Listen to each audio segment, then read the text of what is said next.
Yeah, yeah. That back on that Sweet Savage, on that one deal with Savage was picked up in there. I'm pretty sure that was the time we were out there because in the video I seen of him, you need to. I'll try to find it and send it to you. But they were talking about that when they got him into the into driving the cars. That's exactly how he's out there doing wheelies around the track on his motorcycle and caught everybody's attention. So that's when Garlitz, yeah, I think it was Dan Garlitz, wasn't it? No, Oh, Garvis is drag racer. It's Dan Gurney. Dan Gurney, yeah, Dan Gurney uh, Yeah, came and said, he "Hey, was try it out." And he said he put him in that car, and he was up there. His numbers were up there, right with the people that's been doing it the whole time. He was just, he said, "This is the kid." well, he had a, he was aggressive, Yeah. which, I mean, you got to be aggressive to be a good race car Yes, you driver. do. Yes, you do. Yeah. But yeah, they put him in a lower class, and he was doing okay in there. And then Gurney, his one of his cars, he had two cars, and so he put him in that driving, and he was qualifying good. But I think he won out of all the time racing. He won one race somewhere in some country town. Yeah. But in Indy, when he had that accident, Bill Langer told me that when he had the accident with the stock car, that he should have never been driving again. But he kept driving, and he got in an Indy car, and he qualified better than anyone out there. He was pushing it. Even Gurney was telling some of the other racers were saying he's too aggressive. He's going to lose it. Right. And, but he qualified number one out there for the Indy race. Right. And that one day and whatnot. But then when the race came, like I say, I don't know what happened. They said the wing. I heard all kinds of stories. The wing fell off of it or whatever. But I think he got up in the marbles, and Yeah. Yeah. I don't know what happened, but Bill Langus told me that he shouldn't have been driving the car because after that one wreck, he was still fucked up a little bit. Yeah. Yeah. Well, that track too, Ralph. I've seen that videos dozens of times, and even one of the guys racing there mentioned the oil on that track. They had so much oil on that track that they had to be very careful on every turn going through them oil tracks. It was just loose all the way around. And watching that video, I've seen it so many times. After I seen that video of that one driver that was explaining it, I watched it again, and it was the oil on the track that caused him to lose it. He You know. got up into the wall too. I think. Yeah, right. Well, if you watch that video? Okay, he's coming around turn 3, and he was he was aggressive as hell, yes, but he did go a little bit wide there, like getting up in the marbles. But the reason why he went wide is because he had to feather and cross over through the oil.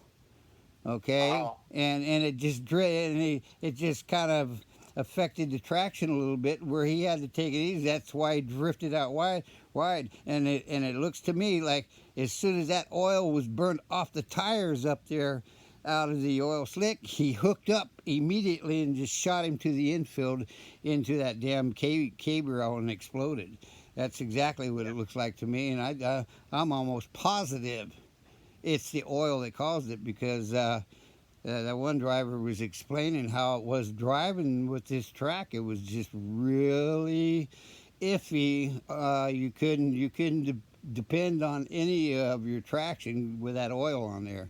It was very, Well, very, very, very loose. I can say whatever. Once he gets into the marbles, that's where all the rubber and all the shit Yeah, piles up, right. and everybody loses traction. Once you get in there, I don't care if it's oil or not. Yeah, You're that's all right. over. Yeah, well, that's what happened. He got up in that stuff, and then it hooked up and just shot him.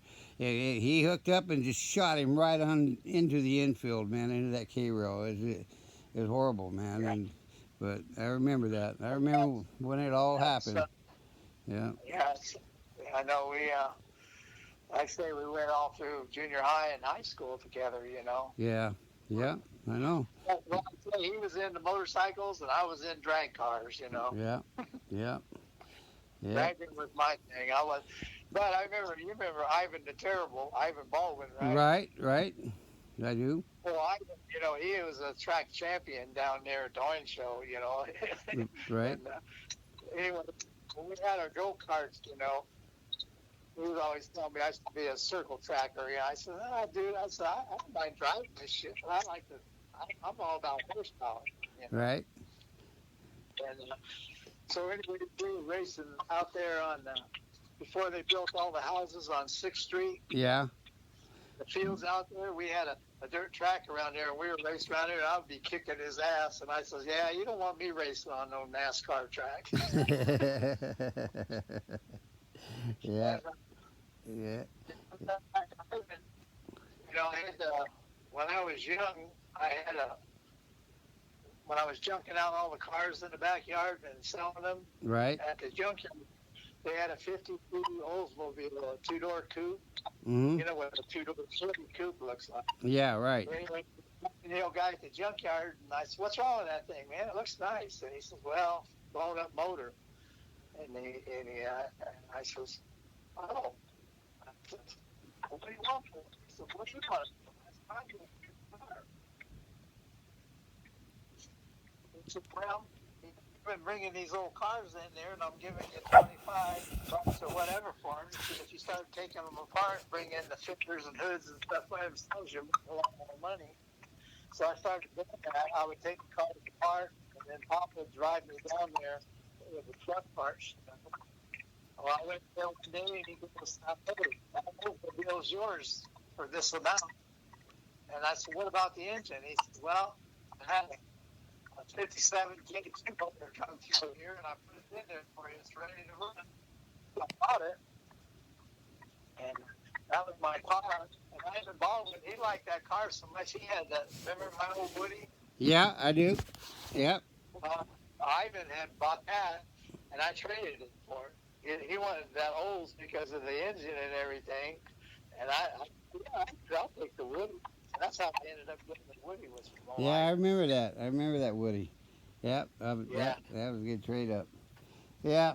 Well, Ralph, I got to get to work on this car and do a couple things here and get something done here today. Well, I know how that is. Yeah. Yeah. Yeah. Just have a good day, and it's good talking to you. But I think we ought to start an old Jeep podcast here. You can do it out at home, man. Because you're a good talker, and you should be a radio host. No, I don't think so. I think so. I think so. Yeah. I say, hey, you carry a whole lot of history here, and they got quite a few. Have you? Are you on that Legends of San Bernardino that Lori Maroney has? No, I don't get on the chat things because, man, there's Well, so much stuff coming on no, my phone. I it's don't need to be on the well, chat, it's not a chat thing. It's just Lori Maroney. Remember Joe Maroney, right? His little sister's got a Facebook deal there that she talks about all the legends here in San Bernardino all the time, mentioning everybody going back in the day. You ought to check it out. Just go on there and put in Legends of San Bernardino and take a look at it. It's quite. Oh, I like that. Yeah. Yeah, I just try to stay off of the chat lanes. Yeah, I know. It takes up too much time to do it. But your phone's going off the hook. And yeah, right. Yeah. Well, she's got the Facebook deal. You might want to look at that because it mentions it's all Legends of San Bernardino. So. Yeah. But, yeah. Anyway. Well, there was a lot of hidden legends too. Some of my racers that I raced with were some legends in their own time in San Bernardino. Yeah, that's right. That's right, and that's what I'm talking about. Look at that site because you might want to type in there a couple things and just bring that up. It's history. There's a lot that's got. I got a lot of the same things. Events like with Jimi Hendrix. The story about Jimi Hendrix in a show he did here that most people don't know about. That is pretty. It was very big to me, and I tell the story over and over about when I almost ran into him down there at the Municipal Auditorium when he went to try out an amplifier at Sears or at Lear's, and they decided to do it over there. It was, you know, just little things like that are cool to share, you know. But wasn't his son called Ricky Hendricks? well, Ricky Hendricks is a good friend of mine. Okay, I used to. That's my group of people, musicians that I always was part of and still am. He was a second cousin to Ricky or Jimi Hendrix, and he was a local. He's a local. Matter of fact, hey, you remember when Dad had them houses there on what was it on Congress Street, them apartments well over there off Rialto Avenue, that he was. I think your battery's going dead. You're cutting out. Oh, can you hear me now? Hold on. Oh, there. All right. You see, how's that?